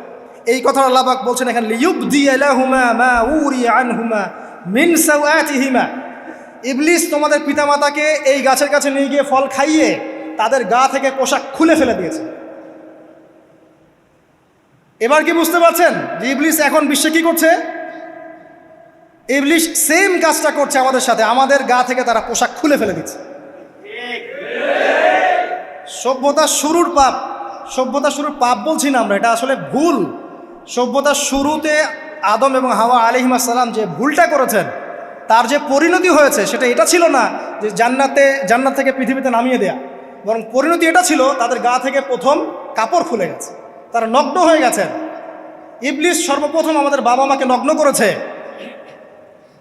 প্রলোভন দিয়ে, ক্ষমতার প্রলোভন, চিরস্থায়িত্বের প্রলোভন দিয়ে। আজকের বিশ্বেও কি ইবলিসের দোসররা সেম কাজটা করছে না? আজকের বিশ্বেও কি ইবলিসের মানুষরূপী দোসরগুলা সেম কাজটাই করছে না? সেম কাজটা করছে। আমাদের গা থেকে ওরা পোশাক খুলে ফেলছে, এরপর আল্লাহ পাক জান্নাত থেকে নামিয়ে দিয়েছে। আগে কিন্তু এটা হয়নি, আগে পোশাক খুলেছে। এরপর কি হয়েছে জানেন? শোনেন, আল্লাহ পাক ওয়াকালা মা নাহাকুমা রাব্বুকুমা আন হাযিহি আশ-শাজারা ইল্লা আন তাকুনা মালাকাইন আও তাকুনা মিনাল খালিদিন।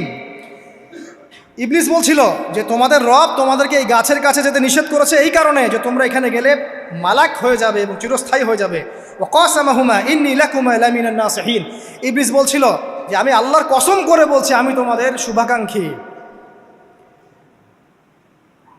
ফাদাল্লাহুমা বিগুরুর, ওদেরকে তারা পথভ্রষ্ট করলো, ইবলিস তাদেরকে পথভ্রষ্ট করলো। ফালাম্মা যাকাশ শাজারা, যখন তারা গাছের কাছে গেলেন, বাদাত লাহুমা সাওআতুহুমা, তাদের লজ্জাস্থানটা উন্মুক্ত হয়ে গেল, কাপড় খুলে পড়ে গেল। এটাই বলতে যাচ্ছিলাম। ওয়া তাফিকা ইয়াখসিফানি আলাইহিমা মিন ওয়ারাকিল জান্নাহ, এবং আদম এবং হাওয়া আলাইহিমা সালাম জান্নাতের গাছের পাতা ছিঁড়তে লাগলেন এবং সেই পাতা দিয়ে লজ্জাস্থান ঢাকতে লাগলেন। আপনার বাবা আপনার মাকে যদি কেউ রাস্তায় নগ্ন করে ফেলে আপনার কেমন লাগবে? আপনি কি করবেন তার ইজ্জত সম্মান বাঁচানোর জন্য? আমাদের পিতা মাতাকে ইবলিস জান্নাতে নগ্ন করে দিয়েছিল এবং আমাদের পিতা মাতা জান্নাতের পাতাগুলো ছিঁড়ে ছিঁড়ে লজ্জাস্থানকে আবৃত করতে শুরু করল। ওয়ানাদাহুমা রাব্বুহুমা, এবং আল্লাহ পাক বলছেন এবার আল্লাহ পাক তাদের দুজনকে ডাকলেন, ডেকে বলে আলাম আনহাকুমা আন তিলকুমা শাজারা, হে আদম এবং হাওয়া তোমাদের দুজনকে কি আমি বলি নাই যে এই গাছের কাছে যাবে না? ওয়াকুল লাকুমা ইন্নাশ শাইতানা লাকুমা আদুউম মুবিন, আমি কি তোমাদেরকে বলি নাই নিশ্চয়ই শয়তান তোমাদের স্পষ্ট প্রকাশ্য শত্রু? কলা, এবার তারা তাদের ভুল বুঝতে পারলেন। আল্লাহ পাকের কত দয়া মানুষের প্রতি দেখেন। ইবলিসও আল্লাহর অবাধ্য ছিল, আল্লাহ পাক তাকে বহিষ্কার করে কাফের বানিয়ে দিয়েছেন, চিরস্থায়ী লানত করেছেন। আমাদের পিতামাতাও ভুল করেছেন, বাট আল্লাহ পাক তাদেরকে চিরস্থায়ী জাহান্নামী করেন নাই। আল্লাহ পাক তাদেরকে দয়া পরবশ হয়ে ক্ষমা করে দিয়েছে। শুধু তাই নয়, আল্লাহ পাক এত মহব্বত করেন আদম সন্তানকে যে তওবা করার যে কালিমাটা, সেই কালিমাটাও আল্লাহ পাক আদম এবং হাওয়াকে শিখিয়ে দিয়েছেন। সুবহানাল্লাহ, কোন কালিমা দিয়ে তওবা করবো, কি পড়বো, এটাও তারা বুঝতে পারছিলেন না। আল্লাহ পাক তখন শিখিয়ে দিয়েছেন। ক্বালা, তারা বলল, রব্বানা, হে আমাদের প্রতিপালক, যালামনা আনফুসানা, আমরা আমাদের উপর জুলুম করেছি নফসের উপরে, ওয়া ইল্লাম তাগফির লানা ওয়া তারহামনা লানাকুনান্না মিনাল খাসিরিন। এই দোয়াটা করলেন আমাদের পিতামাতা, আল্লাহ পাক মাফ করে দিলেন। কিন্তু মাফ করার পরে আর জান্নাতে থাকা হলো? এই পৃথিবীতে নামিয়ে দেওয়া। পৃথিবীতে নামিয়ে দেওয়ার পরে একটা হায়াত দেওয়া হলো, কারো 50, 60, 70, 100, 200, 500, 1000 ইত্যাদি, এবং আল্লাহর পক্ষ থেকে ঐশী গ্রন্থ পাঠানো হলো, কখনো তাওরাত, কখনো জাবুর, কখনো ইনজিল ইত্যাদি, কখনো কোরআন। শর্ত দেয়া হলো যারা আল্লাহ পাকের এই ঐশী গ্রন্থগুলো মেনে চলবে তারা ইনশাআল্লাহ আবার মৃত্যুর পর সেই জান্নাতে ফিরে যাবে যেখান থেকে তারা বহিষ্কৃত হয়েছে। আর যে বা যারাই আল্লাহ পাকের এই আয়াত, নিদর্শন এবং ঐশী গ্রন্থগুলোকে অস্বীকার করবে, এটাকে মিথ্যা প্রতিপন্ন করবে, আল্লাহ পাক এদের সবাইকে দিয়ে জাহান্নাম পূর্ণ করবে ইনশাআল্লাহ। আল্লাহ পাক এটাও বলেছেন যে আল্লাহ পাক ওয়ালাকাদ যারানা লি জাহান্নামা কাসীরাম মিনাল জিন্নি ওয়াল ইনস, আল্লাহ পাক বহু মানুষ আর জিনকে দিয়ে জাহান্নাম পূর্ণ করবেন। কারণ এই দুই জাতিকে পাঠানো হয়েছিল পৃথিবীতে শুধু আল্লাহর ইবাদত করার জন্য। ওমা খালাকতুল জিন্না ওয়াল ইনসা ইল্লা লিয়াবুদুন, এরা সেটা করে নাই। এই কারণে আল্লাহ পাক হাদিসের মধ্যে জানিয়েছেন প্রতি 1099 জন মানুষকে আল্লাহ পাক জাহান্নামে পাঠিয়ে দেবে। তবে বেশিরভাগ জান্নাতি হবে এই উম্মতে মুহাম্মাদের মধ্যে। এবার শোনেন, আমাদের পিতামাতার এই পরিণতির পর আল্লাহ পাক যখন আমাদেরকে পৃথিবীতে পাঠালেন, আল্লাহ পাক আমাদেরকে নগ্ন করে পৃথিবীতে রাখেন নাই। সুবহানাল্লাহ, আল্লাহ পাক আসমান থেকে লিবাস পাঠিয়েছেন। এই যে সমাজ বিজ্ঞানের বইগুলোতে লেখা আছে না, মানুষ আগে নগ্ন ছিল, গাছের ছালপাতা পরে থাকতো, তারপরে বন্যপ্রাণী শিকার করতো, গুহায় গুহায় থাকতো, বোগাস, মিথ্যা, বাজে কথাই বলছে, একদম টোটাল মিথ্যা কথাই বল। আল্লাহ রাব্বুল আলামিন সভ্যতা শুরু করেছেন নবী দ্বারা, সভ্যতা শেষও করবেন নবী দ্বারা। প্রত্যেক যুগে যুগে সভ্যতার ধারক এবং বাহক ছিলেন নবীগণ।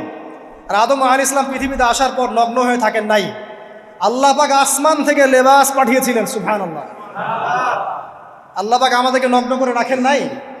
এবার দেখেন আল্লাহ পাক কি বলছেন, ইয়া বানি আদম, আচ্ছা আসেন, ইয়া বানি আদম, হে বনু আদম, কাদেরকে বলছেন? আমাদেরকে। কদ আনজালনা আলাইকুম লিবাসান ইউআরি সাওআতিকুম ওয়া রিশা, হে বনু আদম, আমি তোমাদেরকে নগ্ন ছেড়ে দিচ্ছি না, আমি তোমাদের জন্য লেবাস আর পোশাক পাঠাচ্ছি, যেই পোশাক দিয়ে তোমরা তোমাদের লজ্জাস্থানকে আবৃতও করবে এবং সৌন্দর্য বর্ধন করবে। এটা করছি না আমরা এখন? আচ্ছা, ওয়া লিবাসুত তাকওয়া যালিকা খায়র, আর তাকওয়ার লেবাস, তাকওয়ার পোশাকটা হচ্ছে সবচেয়ে উত্তম। যেমন দেখেন আমাদের সতর কি এই নাভির উপর থেকে হাঁটুর নিচ পর্যন্ত না, তাই বলি কি আমরা সবাই এভাবেই ঘুরি? এটা সর্বনিম্ন একটা স্কেল, তাই না? এর উপর আপনি জুব্বা পরছেন, পাগড়ি পরছেন, টুপি পরছেন, বা আপনি হয়তো আরও ঢিলেঢালা কোনো পোশাক পরছেন, এই পোশাকটাকে বলা হচ্ছে তাকওয়ার পোশাক। ওয়া লিবাসুত তাকওয়া যালিকা খায়র, এটা আরও উত্তম। একজন মেয়ের, অনেক আলেম বলছেন যে চোখ, এই চোখটুকু ঢেকে বের করে দেখা যাবে, বলছে না? অনেকে বলেছেন কি না? কিন্তু এটাও যদি কেউ সামনে জিলবাব দিয়ে ঢেকে রাখে তাহলে কি উত্তম নয়? পর্দার ক্ষেত্রে উত্তম নয়? তো লিবাসুত তাকওয়া যালিকা খায়র, তাকওয়ার যে পোশাক সেটা আরও উত্তম বেশি। নর্মালি তো পোশাক দিয়েছি, তাকওয়ার পোশাক সবচেয়ে উত্তম বেশি। আল্লাহ পাকের একটা সতর্কবাণী শোনেন এবার। যালিকা মিন আয়াতিল্লাহ, এই পোশাকটা আল্লাহ পাকের নিদর্শন। পোশাকটা কি? আল্লাহ পাকের নিদর্শন। লাআল্লাকুম ইয়াযাক্কারুন, যাতে করে তোমরা স্মরণ করতে পারো। কি স্মরণ করব? ওই যে আমাদের পিতামাতাকে নগ্ন করে দিয়েছে ইবলিস, এটা মনে রাখতে পারো তোমরা, এটা আল্লাহ পাকের নিদর্শন। ইয়া বানি আদম, হে বনু আদম, লা ইয়াফতিনান্নাকুমুশ শাইতান। এবার শোনেন, আল্লাহ পাক আমাদেরকে বলছেন, হে বনু আদম, লা ইয়াফতিনান্নাকুমুশ শাইতান, শয়তান যেন আবার তোমাদেরকে ফিতনায় ফেলতে না পারে। পৃথিবীতে তোমরা থাকবে, শয়তানের বহু দোসর তোমাদের সামনে থাকবে, ডানে বামে, যে ডান থেকে আসবে, বাম থেকে আসবে, হ্যাঁ, সামন পিছন থেকে আসবে, মিডিয়ার মধ্যে দিয়ে তোমাদের ঘরে ঘরে ঢুকে যাবে শয়তানের দোসর। লা ইয়াফতিনান্নাকুমুশ শাইতান, শয়তানের দোসররা যেন তোমাদেরকে ফিতনায় ফেলতে না পারে। কে বলছেন? আল্লাহ পাক বলছেন। কিরকম ফিতনা? কামা আখরাজা আবাওয়াইকুম মিনাল জান্নাহ, ঠিক যেভাবে শয়তান তোমাদের পিতা মাতাকে জান্নাত থেকে বের করে দিয়েছিল, ওই রকম ফিতনায় যেন ফেলতে না পারে। ঠিক আছে? ওয়ায়ানজিউ আনহুমা লিবাসাহুমা, এবং শয়তান তোমাদের পিতা মাতার লেবাস খুলে ফেলেছিল, নগ্ন করে দিয়েছিল, নগ্নতা, বেহায়াপনা, অশ্লীলতা শিখিয়েছিল, ওইদিকে ধাবিত করতে চেয়েছিল। শয়তানের দোসররা যেন এটা করতে তোমাদের সাথে না পারে, সতর্ক থাকবে। লিউরিয়াহুমা সাওআতিহিমা, যাতে করে তোমাদের লজ্জাস্থানটা উন্মুক্ত হয়ে যায়। ইন্নাহু ইয়ারাকুম, নিশ্চয় শয়তান তোমাদের সবাইকে দেখতে পায়। হুয়া ওয়া কাবিলুহু, সে এবং তার পুরো কবিলার লোকজন, মিন হাইসু লা তারাউনাহুম, এমন জায়গা থেকে যে জায়গা তোমরা দেখতে পারো। আর শয়তান এবং তার অনুসারী যারা আছে, হোক মানুষ আর জিন, তারা তোমাদেরকে দেখতে পারে এমন জায়গা থেকে যা তোমরা দেখো না। আমরা যারা এই বিশ্বে আছি, আমরা সবাই এখন খেলার পুতুলের মতো খেলছি। যারা নিয়ন্ত্রণ করে বিশ্ব, এদেরকে কেউ দেখতে পারে না, এরা মানুষ শয়তান। কথা বুঝতে পারছেন? আর এমনি জিন শয়তান যারা আছে, এদেরকে তো আমরা দেখতে পারি না, অনেক দূর থেকে তারা আমাদেরকে দেখতে পারে। আল্লাহ পাক সতর্ক করছেন এটা। ইন্না জাআলনা আশ-শায়াতিন আউলিয়া লিল্লাযিনা লা ইউমিনুন, শোনেন, নিশ্চয়ই যারা আমার প্রতি ঈমান আনে না বা আমার অবাধ্য হয়, আমার আদেশ মানে না, তাদের সাথে আমি শয়তানকে বন্ধু বানিয়ে দিয়েছি। এবার বুঝলেন কেন বললাম এরা মানুষ শয়তান? বিকজ এদেরকে আল্লাহ পাক শয়তানের বন্ধু বানিয়ে দিয়েছেন, এটা শয়তানের বন্ধু। অন্য সূরায় আছে, শয়তান, জিন শয়তান মানুষ শয়তানকে ওহী করে। জিন শয়তান মানুষ শয়তানের মাথায় এসব বুদ্ধি ঢালে, এই শয়তানি বুদ্ধিগুলো শয়তান মানুষের মাথায় ঢালে। মানে মানুষ মাথাটা আগে সে রিড করেছে, কাকে কোন দিক দিয়ে রিসিভ করা যাবে। ঠিক আছে? আচ্ছা, এরপরে আরও আল্লাহ পাক বলছে, ওয়াইদা ফাআলু ফাহিশাতান, তারা যখন কোনো ফাহেসা কাজ করে, নোংরা বেহায়ার মতো কাজ করে, ক্বালু, তারা বলে, ওয়াজাদনা আলাইহি আবানা, এরকম করেই আমরা আমাদের পিতা মাতাদেরকে পেয়েছি। মানে যুগ যুগ ধরে এই সংস্কৃতি চলে আসছে, নগ্নতার সংস্কৃতি, বলে না? কথা বুঝতে পারছেন না? এই কথাই তারা বলে, যেটা কোরআনে আছে। আল্লাহ পাক বলছেন, ক্বালু ওয়াজাদনা আলাইহি আবানা, তারা বলে আমাদের পিতৃপুরুষদেরকে আমরা হাজার বছর থেকে দেখেছি এইভাবেই ড্রেস আপ করতে, এমনি ব্লাউজ ছাড়া শাড়ি পরতে দেখেছি আমরা, এমনি দেখেছি পেট বের করে চলতে, এমনি দেখেছি এই শর্ট কামিজ পরে চলতে, নগ্ন হয়ে চলতে। এখন তো বিকিনি সংস্কৃতি আসে, এবং এটা মুভমেন্ট চলছে, মানে মানুষের দেহ থেকে কাপড় খুলে ফেলার মুভমেন্ট, আন্দোলন শুরু হয়েছে। ঠিক আছে? এবং দোহাই হচ্ছে আমরা হাজার বছর থেকে এমনিই চলছে। এই যে আল্লাহ পাক বলছেন, ক্বালু ওয়াজাদনা আলাইহি আবানা, আমরা এর উপরে আমাদের পিতা মাতাদেরকে পেয়েছি। ওয়াল্লাহু আমারানা বিহা, এরা আরো বলে আল্লাহ আমাদেরকে এই আদেশ করেছেন। নাউযুবিল্লাহ। আল্লাহ বলছেন, আল্লাহ পাকের আদেশ কি? কুল ইন্নাল্লাহা লা ইয়া'মুরু বিল ফাহশা, নিঃসন্দেহে আল্লাহ পাক কোনো ফাহেসা কাজের আদেশ করতেই পারেন না। পারেন? নিঃসন্দেহে আল্লাহ পাক কোনো ফাহেসা, বেলাল্লাপনা, বেহায়ার মতো কোনো আদেশ, বেহায়াপনার কোনো কাজের আদেশ করতে পারেন না।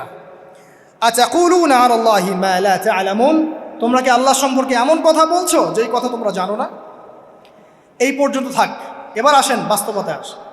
এতটুকু যে আমরা হিস্ট্রির সূচনার কথাগুলো বললাম, এখানে আপনারা কিন্তু প্রথম একটা দলিল পেলেন মানুষের দেহ থেকে পোশাক খুলে ফেলে। এরপর আমি পুরো কোরআনটা ঘাটার চেষ্টা করেছি। আদম আলাইহিস সালাম থেকে শুরু করে মুহাম্মদ সাল্লাল্লাহু আলাইহি ওয়াসাল্লাম পর্যন্ত হাজার হাজার শতাব্দী চলে গেছে, যাই নাই? হাজার হাজার বছর চলে গেছে, বহু জাতি এসেছে, বহু জাতি চলেও গেছে। আমরা কি প্রথম জাতি নাকি?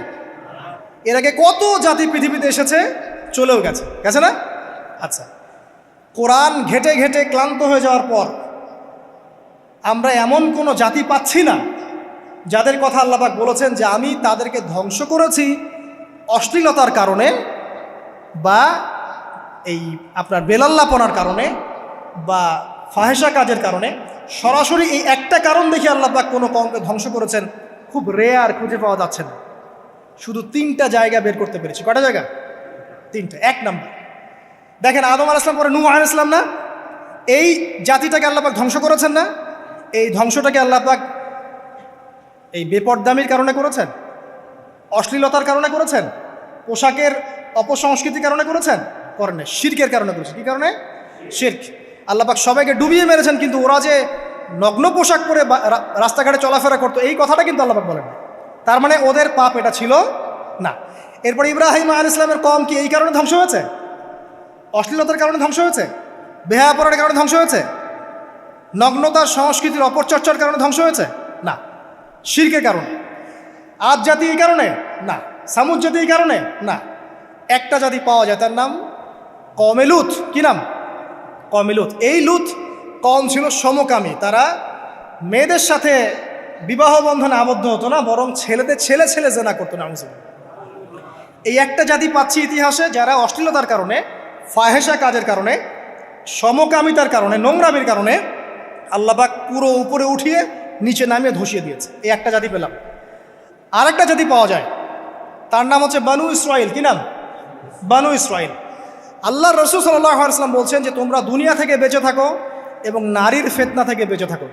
কারণ বানু ইসরাইল মানে মূসা আলাইহিস সালামের যে কওম ছিল, এই কওমের মধ্যে প্রথম ফিতনা দেখা দিয়েছিল মেয়েদের ব্যাপারে।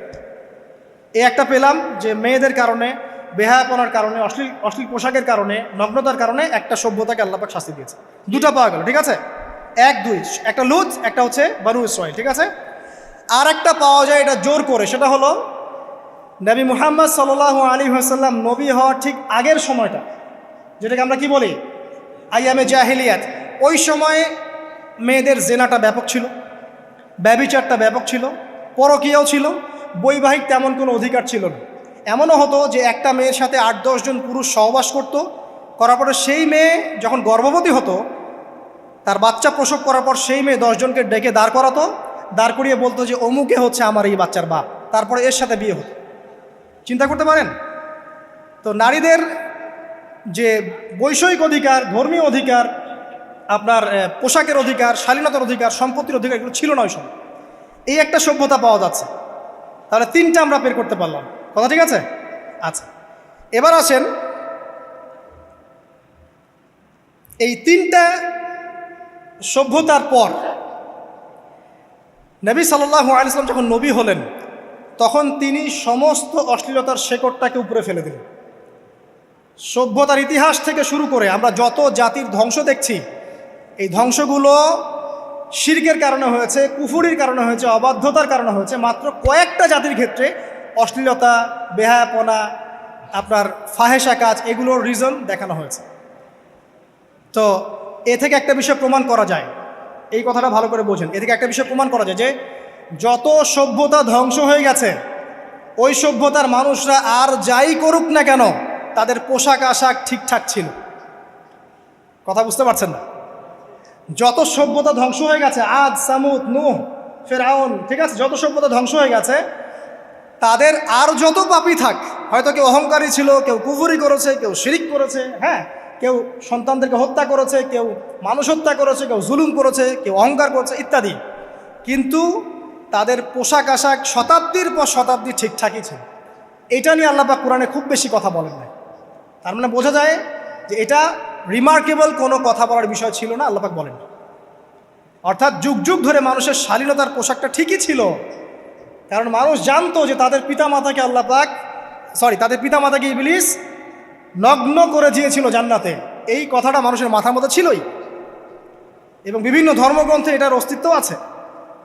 আপনি শুধু ইসলাম না, অন্য যে কোনো ধর্মগ্রন্থ ঘাটেন, হিন্দু ধর্মগ্রন্থ ঘাটেন, সেখানে দেখবেন বলা হচ্ছে যেন মেয়েরা পর্দায় থাকে। দেখেন, পরে দেখেন, বেদের মধ্যে এটা আছে, আমি গতকালকেও স্টাডি করেছি। এবং খ্রিস্টান ধর্মগ্রন্থ পড়েন, সেখানে দেখবেন লেখা আছে, ওদের যে নিউ টেস্টামেন্টে আছে, দেখবেন যে যারা মাথার চুল দেখিয়ে বেড়ায় তাদের শাস্তির কথা বলা হয় যে চুল যেন কেটে দেওয়া হয়, ওদের ধর্মগ্রন্থে আছে। যারা জিউস, যারা পুরো বিশ্বে মুসলিমদেরকে অত্যাচার করে থাকে, এদের ধর্মগ্রন্থেও পর্যন্ত আছে যে যখন ইসহাক আসছিলেন, একজন নারী জিজ্ঞাসা করলেন কে আসছেন, তার ভৃত্য বললেন যে আমার প্রভু আসছেন, তখন তিনি নেমে নিজে একটা ঢিলেঢালা পোশাক পরলেন, তারপর সামনে গেলেন।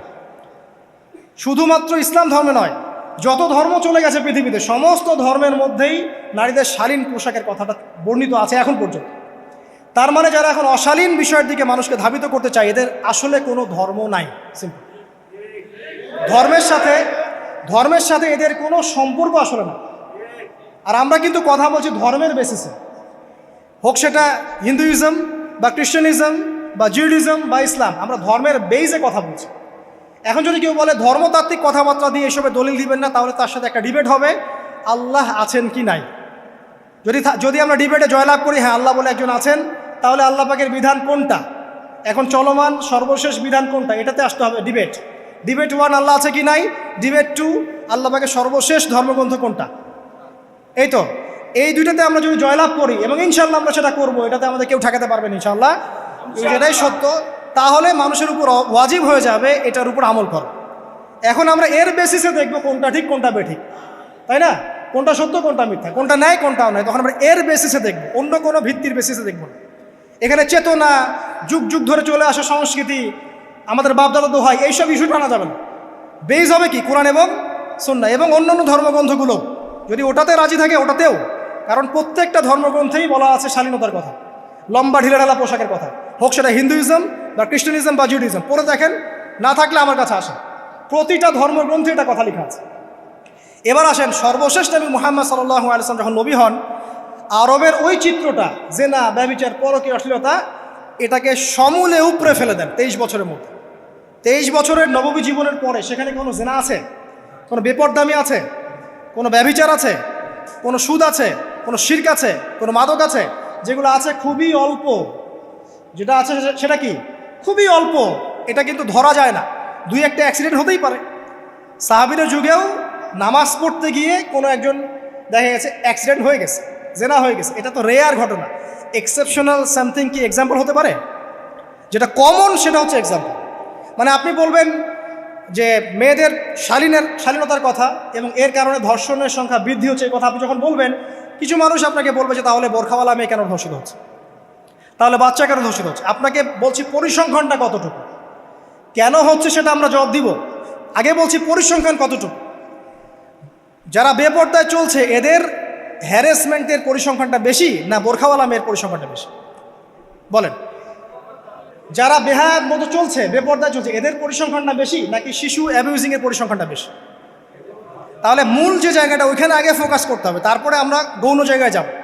এবং এই জায়গাটাতে আমরা দলিল বা প্রমাণ হিসেবে পেশ করব মানুষের রুচিবোধের পরিবর্তন, মানসিকতার পরিবর্তন এবং পাশবিক একটা প্রবৃত্তির দাসত্ব। এটা কীভাবে হচ্ছে? এটা পর্নোগ্রাফির কারণে হচ্ছে, এটা পর্নোগ্রাফির কারণে হচ্ছে, মিডিয়ার কারণে হচ্ছে, অবাধ ফ্রি মিক্সিংয়ের কারণে হচ্ছে, যৌন সুরসুরির কারণে হচ্ছে, এবং যৌনতাকে সহজলভ্য করে দেওয়ার কারণে এই দুর্ঘটনাগুলো ঘটছে। আচ্ছা, আগে আমি আমার পয়েন্টে আসি। নবী সাল্লাল্লাহু আলাইহি ওয়াসাল্লাম যখন এটার শিকড়টা উপরে ফেলে দিলেন, তখন কিন্তু মক্কা, মদিনা, পুরো জাজিরাতুল আরবে আর কোনো বেহায়াপনার কোনো শিকড় থাকলো না। আল্লাহ পাক কীভাবে এটা করলেন? পুরো হিস্ট্রির ইতিহাস টেনে দিয়ে আল্লাহ পাক কয়েকটা আদেশ নাজিল করলেন। সেই আদেশটা কোরআন এবং সুন্নাহে আছে। আল্লাহ পাক প্রথমে ছেলেদেরকে বললেন, শোনো, সূরা নূর 30 নম্বর আয়াত, আল্লাহ পাক ছেলেদেরকে বললেন, তোমরা তোমাদের চোখ নিচু রাখো, এটা আমাদের দায়িত্ব। প্রত্যেকটা ছেলের দায়িত্ব বেগানা মেয়েকে দেখলে চোখটা কী করবে? নিচু করবে, সিম্পল। তাহলে আপনি সিডিউসড হবেন, এক কথায়। 2 নাম্বার, আল্লাহ পাক আমাদেরকে বললেন তোমরা তোমাদের লজ্জাস্থানকে হেফাজত করো। কাদেরকে? আমাদেরকে, মানে ছেলেদেরকে। প্রথমে আল্লাহ পাক ছেলেদেরকে বললেন চোখ নিচু করে রাখো, লজ্জাস্থানের হেফাজত করো। ঠিক আছে? সূরা বানী ইসরাঈল আল্লাহ পাক বললেন জেনার ধারের কাছেও যেও না, ধারের কাছেও যেও না। আল্লাহ পাক আরও বললেন যদি কেউ জেনা করে ফেলে সূরা নূরে, তাহলে তাকে 100টা বেত্রাঘাত করতে হবে। কয়টা? 100টা, এবং 1 বছরের জন্য তাকে বহিষ্কার করতে হবে। আল্লাহ পাক শাস্তিও দিলেন, শুধু তাত্ত্বিক বিধান দেন নাই, শাস্তিও দিয়েছেন। কারণ শুধু তাত্ত্বিক বিধান দিয়ে হবে? আমি যদি ওয়াজ করে বেড়াই ভাই মদ খায় না, মদ খায় না, কোনো শাস্তি না অ্যাপ্লাই করি, তাহলে কি মদ ছাড়বে মানুষ? আমরা যদি বলি হত্যা করা মহাপাপ, মহাপাপ, দুর্নীতি করা মহাপাপ, মানুষ দুর্নীতি ছাড়বে? ছাড়বে না, যতক্ষণ না শাস্তি নিশ্চিত করা যাচ্ছে। আল্লাহ পাক তাত্ত্বিক কথা শুধু বললেন না, শাস্তিও নিশ্চিত করলেন। তারপরে আল্লাহ পাক আরও বললেন যদি বিবাহিত কোনো ব্যক্তি ব্যভিচার করে তাহলে তাকে রজম করতে হবে, মাটিতে পুঁতে তাকে পাথর নিক্ষেপ করে হত্যা করে ফেলতে। ঠিক আছে? শাস্তি। এরপরে দেখেন আল্লাহ পাক মেয়েদেরকে বলছেন, এবার মেয়েদেরকে বলছেন তোমরা মূলত ঘরে থাকো, যদি বাইরের পরিবেশ তোমাদের অনুকূলে না থাকে তোমরা ঘরে অবস্থান করো। ওয়াকরনা ফি বুয়ুতিকুন্না ওয়ালা তাবাররুজনা তাবাররুজাল জাহিলিয়াতিল উলা, তোমরা মূলত ঘরে থাকো। জাহিলি যুগে মেয়েরা যেভাবে নিজেদেরকে প্রদর্শন করে বেড়াতো এই কাজটা তোমরা করো না। যদি করো তাহলে সমাজে বেহায়াপনা, ফায়সা বেড়ে যাবে, তোমরা নিজেরাই ক্ষতিগ্রস্ত হবে, যেটা ওরা হচ্ছে এখন। আচ্ছা, এরপর আল্লাহ পাক আরও বললেন হে নবী আপনি আপনার স্ত্রী এবং মুমিন নারীদেরকে বলেন তারা যদি বাহিরে যায় যেন জিলবাব দিয়ে তাদের পুরো বক্ষদেশটাকে ঢেকে নেয়। তাহলে পোশাকের সংস্কৃতির শেকড় কোত্থেকে শিখবো? আমি কোত্থেকে শিখবো? আল্লাহ পাক কর্তৃক নাজিলকৃত সর্বশেষ ঐশী গ্রন্থ থেকে শিখবো নাকি? যে বইয়ের মধ্যে কোনো ভুল নাই সেটাই তো আমার শেখার মাধ্যম হবে নাকি? নাকি যে দর্শনে 1000টা ভুল সেটা শিখবো আমি? আল্লাহ পাক এখানে বলছেন মুমিন নারীদেরকে বলো বাইরে গেলে পরে তারা যেন জিলবাব দিয়ে, কাপড় দিয়ে সুন্দর করে বক্ষদেশ এবং ঢেকে রাখে। বোরখার কথা এখানে নাই শব্দে। ঠিক আছে? ঢেকে রাখা ঢিলে ঢালা পোশাকের কথা এসেছে।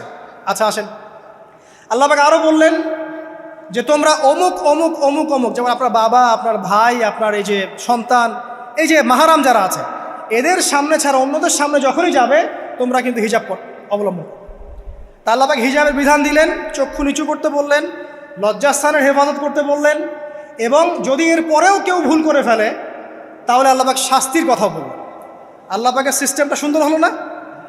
এই সিস্টেমটা নবী সাল্লাল্লাহু আলাইহি ওয়াসাল্লাম অ্যাপ্লাই করলেন, সমাজ থেকে সমস্ত জেনা ব্যভিচারের ভিত্তি উঠে চলে গেল। সুবহানাল্লাহ বলবেন না? এটা হলো অবস্থা। তারপর দেখেন আল্লাহ রাব্বুল আলামিন শুধু পর্দার কথা বলেই ক্ষান্ত হলেন না, কারণ একটা বিধান দিলেই মানুষের সব কিছু সলভ হবে না। আল্লাহ পাক এর পাশাপাশি আমাদেরকে 5 ওয়াক্ত নামাজ পড়তে বললেন। ঠিক আছে? নামাজ পড়লে মানুষ ভালো হবে, নৈতিকতা শিখবে, আল্লাহর সাথে ক্লোজ সম্পর্ক হবে। আল্লাহ পাক কোরআন তেলাওয়াত করতে বললেন। ঠিক আছে? কোরআন মেনে চলতে বললেন। আল্লাহ পাক আমাদেরকে আল্লাহর জিকির করতে বললেন, নবীর সুন্নাহ মতো চলতে বললেন। আল্লাহ রাব্বুল আলামিন আমাদেরকে আল্লাহর যত অবাধ্যতা আছে, কি সমস্যা? হ্যাঁ আচ্ছা যেতে দেন। আমি যেটা বলতে চাচ্ছি যে আল্লাহ পাক শুধু পর্দার কথাগুলো বলেই একটা বিধান দিয়ে শেষ করে দিলেন না, কারণ শুধুমাত্র হিজাবের সাথেই পুরো সোসাইটির সমস্যাগুলো জড়িত না, এখানে আরও অনেক বিষয় আছে। যদি আপনি নৈতিকতা না শেখেন একটা বোরখাওয়ালা মেয়েকে আপনি টিস করতে পারেন। ঠিক আছে? যদি আপনার মধ্যে আল্লাহর ভয় তাকওয়া না থাকে আপনি কিন্তু একটা বাচ্চাকেও ধর্ষণ করতে পারেন, সুযোগ পেলে আপনি করে ফেলবেন। আপনার মধ্যে আল্লাহর ভয় না থাকলে আপনি কিন্তু গোপনে জেনা করতে পারেন বা পর্ন দেখতে পারেন।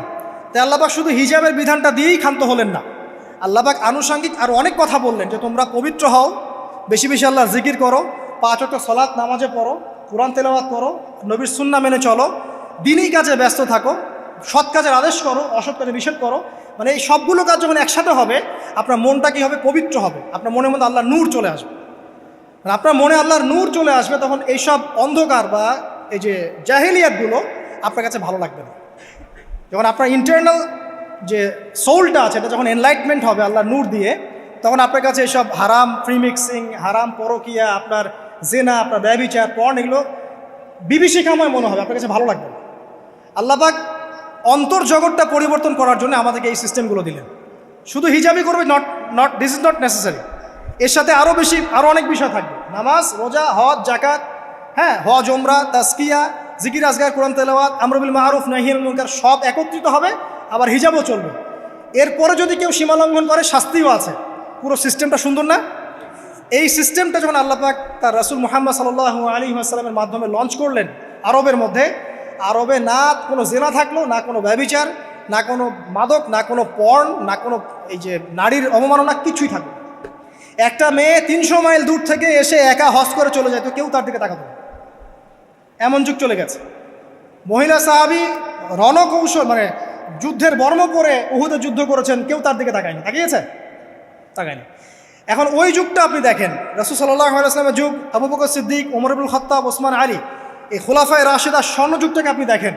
ওই যুগে আপনি রেপের হার কত পার্সেন্ট মহিলা রেপ হয়েছে? ওই যুগে কত পার্সেন্ট মেয়ে জেনায় লিপ্ত হয়েছে? ওই যুগে কত পার্সেন্ট ছেলে মেয়ে ধর্ষণ করেছে? ওই যুগে কত পার্সেন্ট নারীর শ্লীলতাহানি হয়েছে? কত পার্সেন্ট নারীকে টিজ করা হয়েছে? কত পার্সেন্ট মেয়েকে মার্ডার করা হয়েছে? কত পার্সেন্ট মেয়েকে যৌতুকের জন্য চাপ দেওয়া হয়েছে? একটু পরিসংখ্যানটা দেখেন আমাদেরকে। সভ্যতা করতে লাফাচ্ছেন। ওই সভ্যতায় যা হয়ে গেছে, নবী সাল্লাল্লাহু আলাইহি ওয়াসাল্লাম থেকে শুরু করে খোলাফায়ে রাশেদের যুগে যা হয়েছে, এই পার্সেন্টেজগুলোর সাথে বর্তমান পার্সেন্টেজকে মিলবে? ওই যুগে রেয়ার জেনা 2-1টা হয়েছে। মদ খেয়েছে মানুষ রেয়ার কয়েকজন, মানুষ ব্যভিচার করেছে রেয়ারলি 2-4 জন, 100 বছরে 2-4 জন।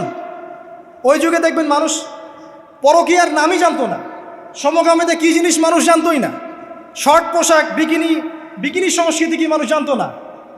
ঠিক আছে, আনকভার ইউ, এই যে মুভমেন্ট চলছে, এগুলোর মানে কি মানুষ জানতো না। জানতো? ওই যুগে কি মুসলিমরা পিছিয়ে ছিল?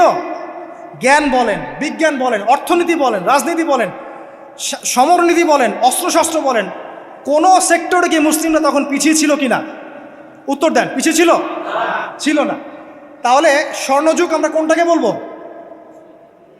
এই বর্তমান দাজ্জালীয় সভ্যতাকে স্বর্ণযুগ বলবো, নাকি খোলাফায়ে রাশেদার এবং নবী সাল্লাল্লাহু আলাইহি ওয়াসাল্লাম রেখে যাওয়া যুগটাকে স্বর্ণযুগ বলবো? তাহলে ওই যুগ যদি স্বর্ণযুগ হয়, তাহলে ওই যুগের সুন্নাহ এ যুগে অ্যাপ্লাই করতে হবে না? তাহলে ওই যুগের সমস্যা যেমন দূর হয়েছে, এই যুগের সমস্যা দূর হবে না? এই সহজ বাংলা কথাটা বললে কি আমরা মৌলবাদী হয়ে যাব? এই সহজ বাংলা কথা বুঝতে গিয়ে কি আমি ধর্মান্ধ হয়ে যাব, ব্যাকডেটেড হয়ে যাব? এই কথাটা আমরা বলতে এখন সাহস পাই না। কি কারণে? সভ্যতার ইতিহাস ঘেটে দেখেন, ওই সভ্যতাই ছিল জ্ঞানে, শিল্পে, অস্ত্রে, প্রযুক্তিতে, অর্থনীতিতে মুসলিমরা একদম স্বর্ণ শিখরে। কোনো একজন মুসলিমকে হত্যা করার কেউ সাহস করেছিল? একজন মুসলিম নারীকে ধর্ষণ করার কেউ সাহস করেছে? একজন মুসলিম শিশুকে কেউ বোম মেরে হত্যা করেছিল? আজকে বিশ্বের দিকে আপনি তাকিয়ে দেখেন, শত শত নারী ধর্ষিত হচ্ছে, শত শত বোমা মেরে আমাদের বাচ্চাদেরকে হত্যা করা হচ্ছে, মুসলিমদেরকে পুরো ডমিনেট করা হচ্ছে। আজকে রাজনৈতিক নিয়ন্ত্রণ, অর্থনৈতিক নিয়ন্ত্রণ, পলিটিক্যাল, আপনার সোশ্যাল মিডিয়া, প্রযুক্তি যা আছে সব নিয়ন্ত্রণ পশ্চিমাদের হাতে, সমস্ত নিয়ন্ত্রণ তাদের হাতে। এই যে পালাবদল হলো সময়ের, এটা কেন হলো? বিকজ 1 নাম্বার ইস্যু হচ্ছে আমরা কোরআন এবং সুন্নাহ থেকে দূরে সরে আসছি। 2 নাম্বার, আমরা শয়তানের সেই ধোকায় পড়ে গেছে, যে ধোকা থেকে আমরা বেরোতে পারিনি, আল্লাহ পাক সতর্ক থাকতে বলেছিলেন।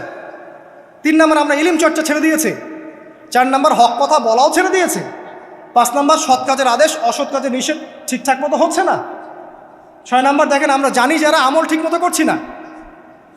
7 নাম্বার, আমরা বকধার্মিক হয়েছে, বকধার্মিক, খালি নামাজ, রোজা, হজ, যাকাত আর তসবির মধ্যে ইসলাম, বাকি কোনো জায়গায় ইসলাম নাই, কোনো জায়গায় ইসলাম নাই।